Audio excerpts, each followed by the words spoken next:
seed, sprout, grow. Plants live all over the world. Most plants grow from seeds. Plants come in many different colors, shapes, and sizes.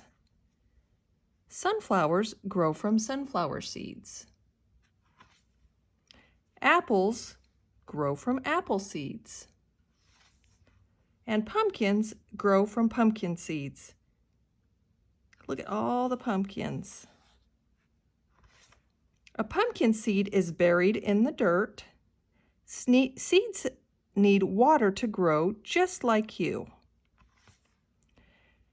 Soon a baby pumpkin plant pushes up from the ground.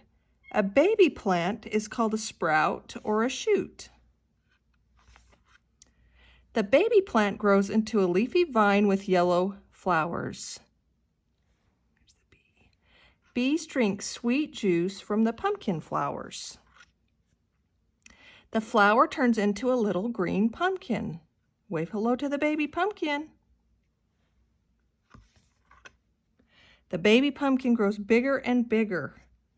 You're growing bigger and bigger too.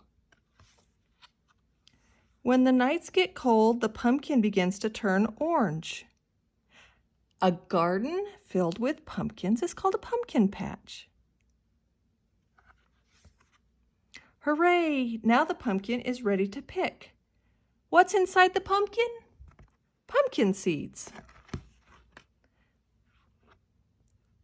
Point to the apple seeds. These are the apple seeds. Tap on the pumpkin seeds. Pumpkin seeds. Smile at the sunflower seeds. Trace the shape of the orange pumpkin. And blink at the green pumpkin.